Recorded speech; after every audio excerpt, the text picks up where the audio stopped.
Good day, viewers. This is another clip that has surfaced. An Inec chairman is afraid of this clip. And in this video, I'm going to tell you why Inec chairman is afraid of this said video. Now, there are 4 clips that have indicted Inec chairman. There are 4 clips that have proved that Inec chairman did not keep the law, did not keep his words, and the Inec legal team has nothing to defend about these videos. But this particular one is very important, and I'm going to tell you why it is important. The first 3 videos were made months before the election, but this is 48 hours, just barely 1 day to the election. The international observers, the European Union observers, the ECOWAS observers, the past president of African countries, all of them were present in this meeting because they have arrived in Nigeria for the election, to monitor the election. So Inec chairman summoned them, and Inec chairman was telling them how the election is going to be. So if maybe the videos that have surfaced before, it was 2 months, 3 months before the election, the Inec chairman could say that before 2 months to the election that he never knew it's going to be like that. But this is a day before the election. So this is the video that Inec chairman is afraid of. This is one of the clips that PDP has presented before the court. And this is the reason why the ECOWAS, the European Union, not even the ECOWAS, the international communities that observe this election, this is one of the reasons they said no, we cannot go with this, because Inec chairman have told us how the election is going to be just a day before the election, and the election turned out to be the opposite. I will allow you to watch this video to the end and see what I'm talking about. The Commission shall carefully monitor the performance of all staff involved in the election and ensure that both recognition and sanctions are applied where applicable.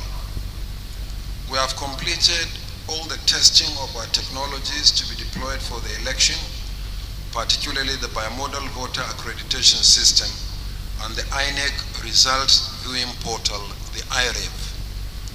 On 4th February 2023, we tested the Beavers in a mock accreditation exercise and uploaded results to the IREV.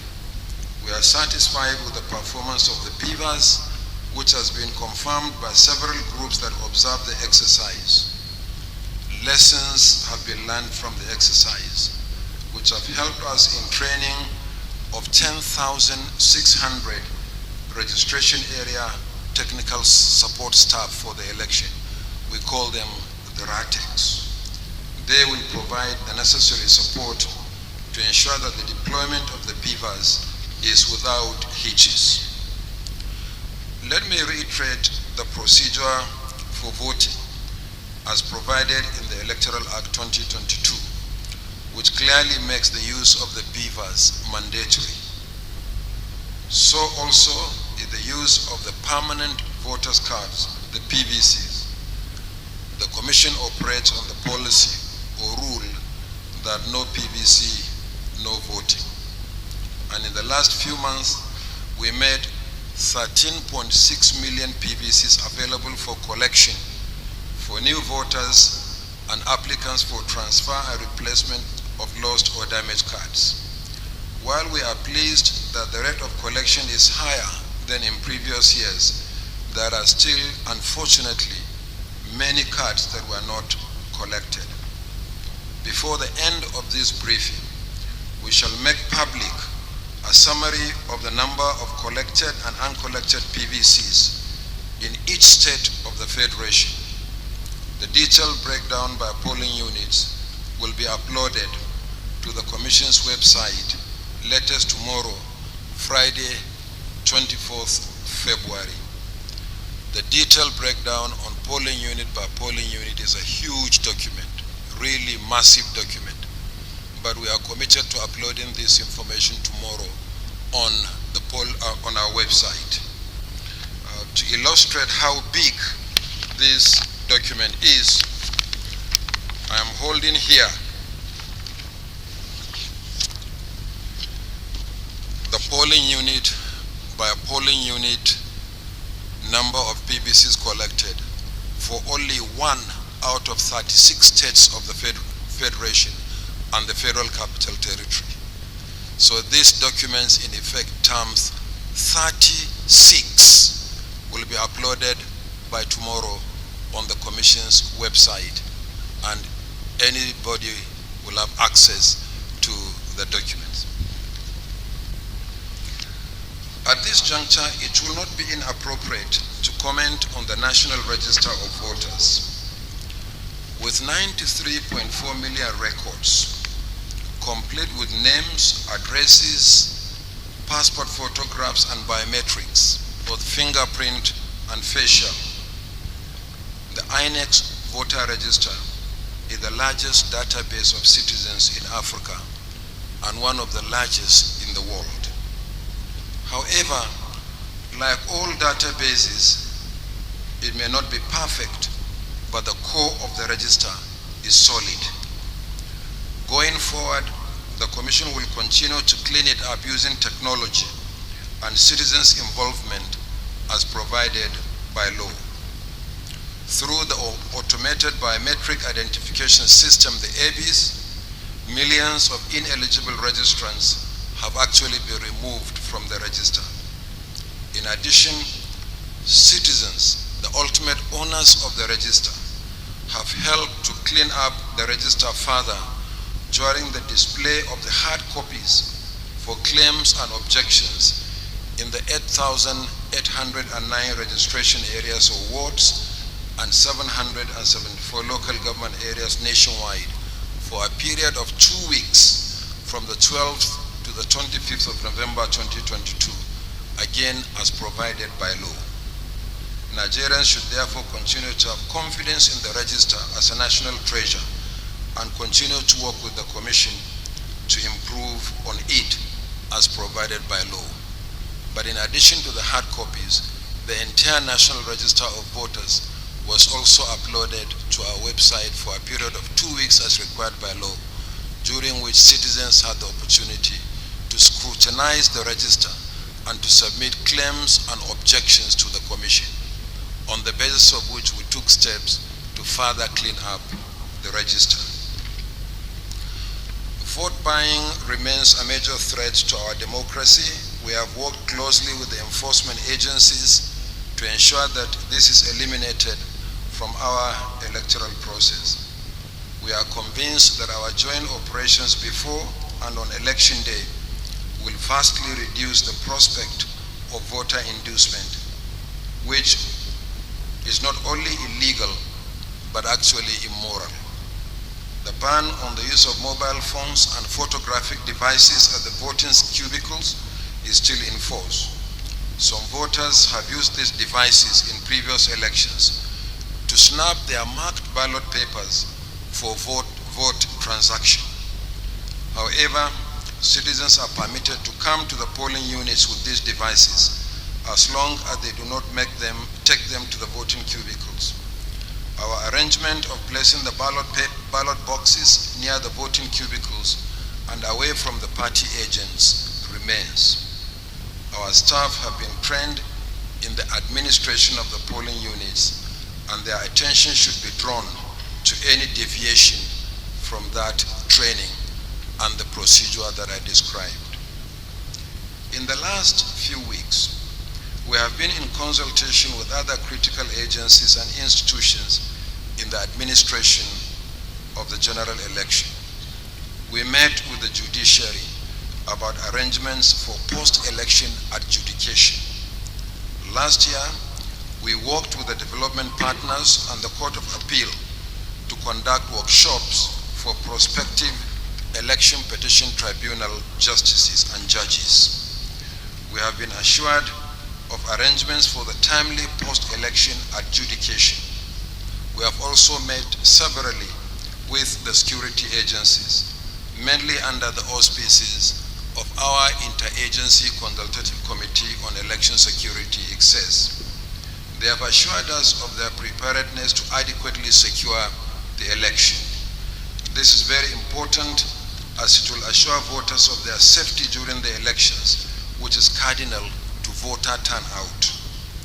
In the build-up to the general election, several of our facilities were attacked by unknown assailants in various parts of the country. I am pleased that we have fully recovered from these attacks, and we have been further assured that our facilities, staff, voters, observers, the media and citizens will be safe during the election. As a result of recent developments in the economy, we have also had to consult with the Nigerian National Petroleum Company Limited on the fuel situation. As you all know, we require premium motor spirit, the PMS, or petrol, and automotive gas oil, the AGO, or simply gas, to power vehicles and boats for land and maritime transportation, as well as our generators during the election. We are pleased that the National Oil Company assured us that it will ensure availability of products for the polls. Likewise, the Central Bank of Nigeria has assured us that it will provide us with the necessary small amount of cash that we require from our budget to make payment for some critical service providers for the election. I must reiterate that the bulk of payment for works, goods, and services are still paid for by the Commission by electronic transfer. And I'm also happy to say that the bulk of the small amount of cash that we have requested from the Central Bank of Nigeria is right now being released to the Commission's offices nationwide. In fact, a substantial part of it has already been received by our office nationwide, and this has greatly facilitated the movement of sensitive materials yesterday from the branches of the Central Bank to our local government areas.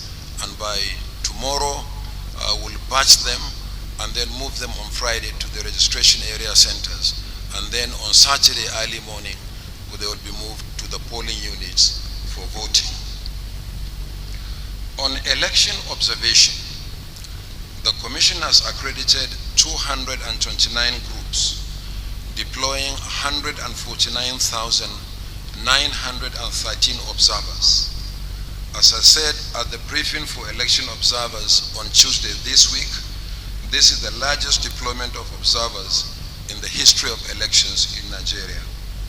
Similarly, the Commission has so far accredited 457 national and international media organizations, and together they are deploying 8,882 journalists. We encourage them to freely observe and report the election within the remits of our laws and international good practice.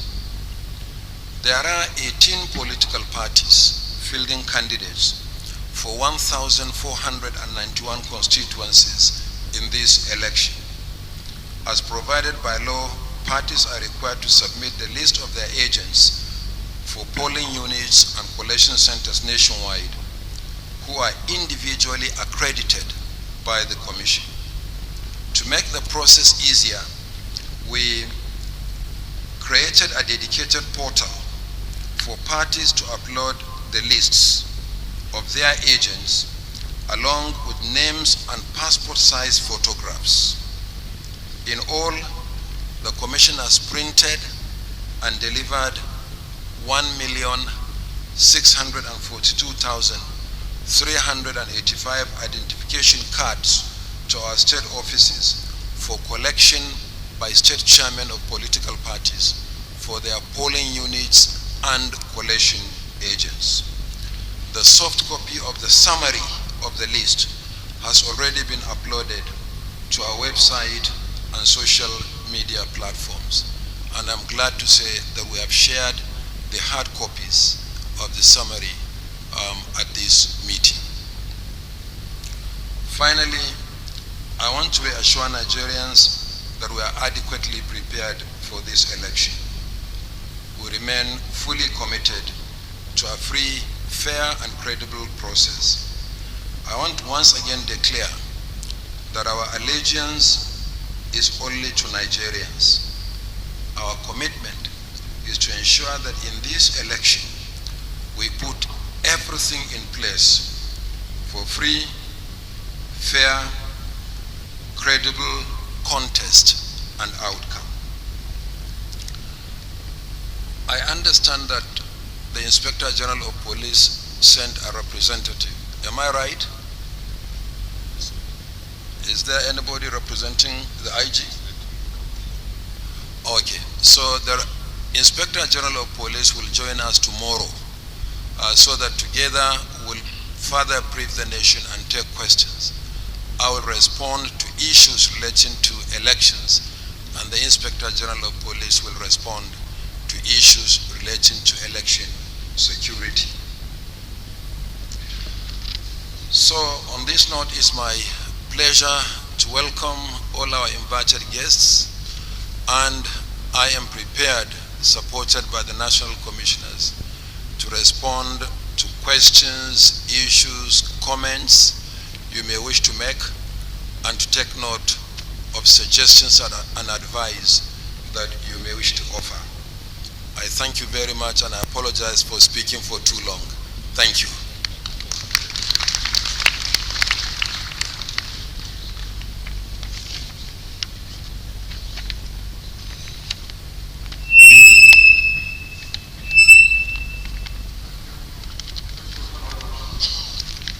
Units, and what they have in them is simply the number of registered voters for that polling unit.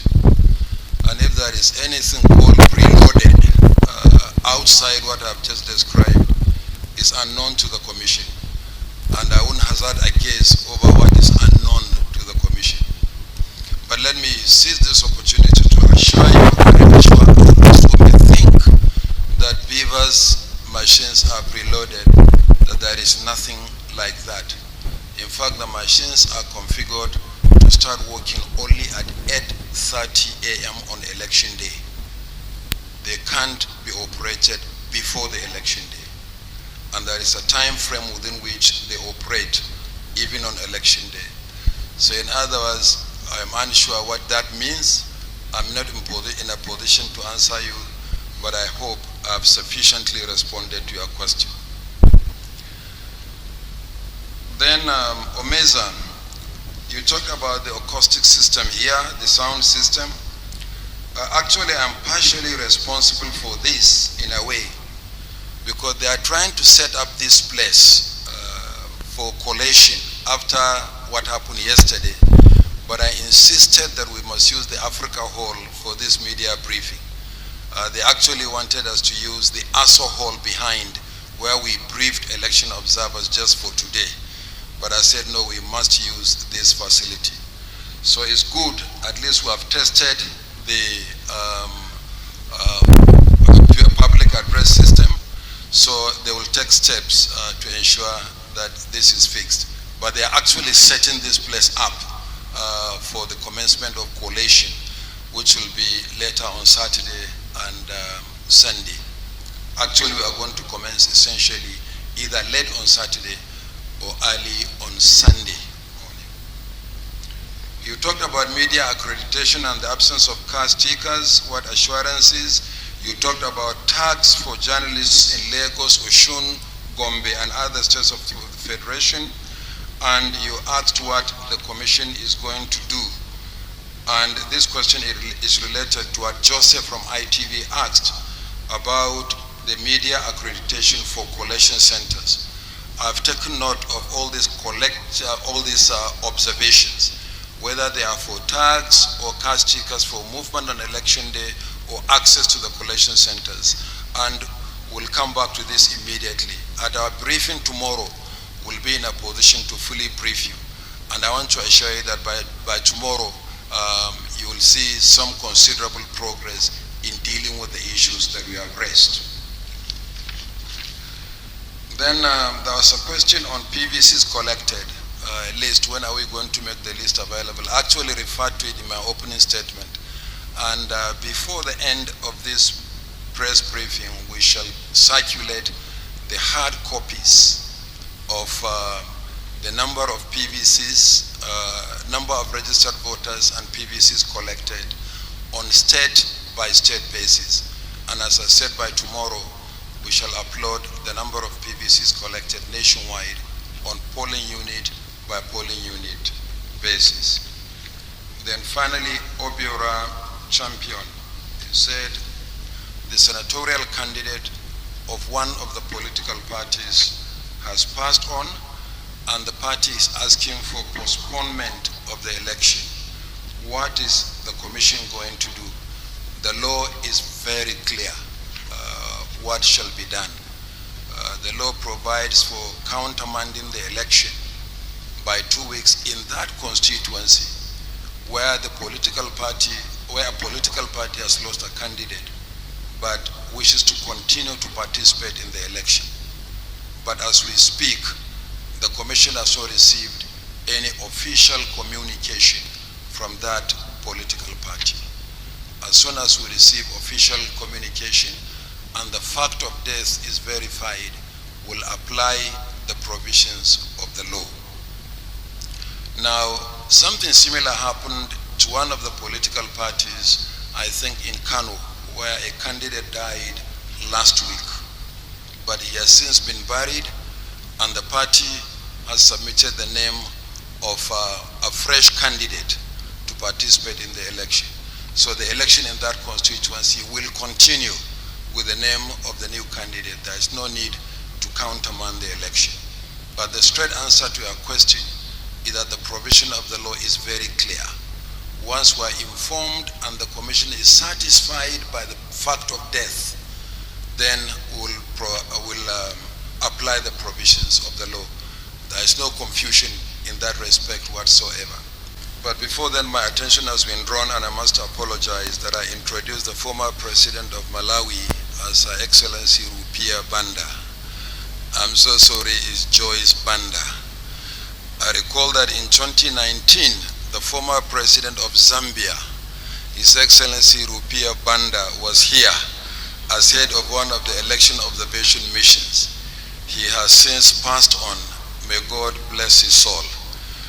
So forgive me, Your Excellency.